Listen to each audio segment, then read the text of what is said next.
Hi Simon, welcome. Thank you. First, give us a brief introduction of HAO Capital.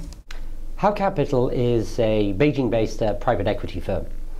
We've been around since about 2005 when we started raising money.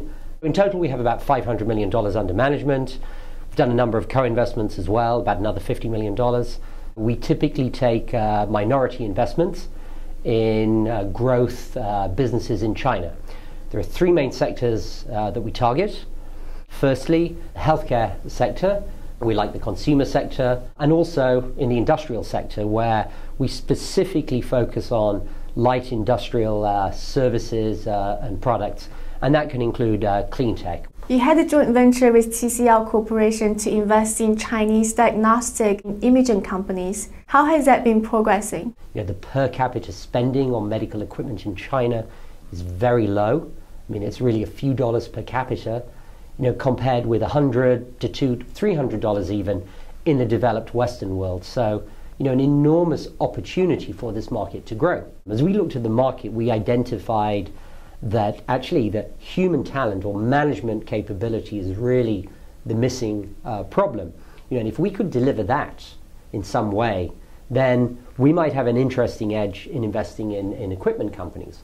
So what SKR is, it's actually really a joint venture between us, HAO Capital, and a group of extremely talented professionals from the medical industry. So headed by someone called Xiang, who was formerly the president of GE Healthcare in China. Since we made the investment, I think it's going very much according to plan. One of the central themes or ways that we intended to grow was also through acquisition. And that's something that we've been very actively focused on in the last 6 months. And there are a number of opportunities that we are actually in the process of hoping to realize, which would give a kind of a large-scale boost to the business. So, what are some challenges you have run into trying to make TCL Healthcare the leader in the industry? It's very easy to plan things out and think that it's going to happen very quickly just because the market is so big, but it takes time. And I think if you look at, there are a couple of Chinese companies who've done very well, like Mindray. They've done a fantastic job over the last decade, but really there are very few examples. To have a full suite of products will take time. So I think initially there are certain areas or subsegments in which we're focused, but little by little, we hope to penetrate deeply into certain subsectors. Of course, the biggest challenge every private equity firm in China faces right now is exits. What are some ways that you have been thinking of to address this problem? Now, I think these things are temporary in the sense that it will change, but the situation can persist for a considerable period of time. So it could be like this for another year or two. But IPO is not the only form of exit. There's also the opportunity to do trade sales.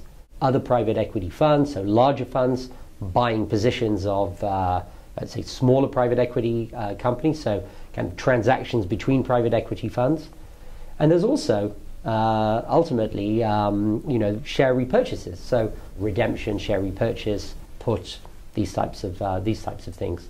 You have plans to raise a third fund. Can you tell us how is that going? Our intention is to go out to raise our third fund later this year. R&B is something that we're thinking about. I think it's something that we had flirted with a few years ago, the possibility. But I think we wanted to see how the market developed, and frankly, that if we were going to do it, it wasn't just me too, and will be separate from what we're doing on the dollar side. So either the size or the strategy will be very different, such that the two don't directly conflict. Simon, thank you so much for your time. You're welcome.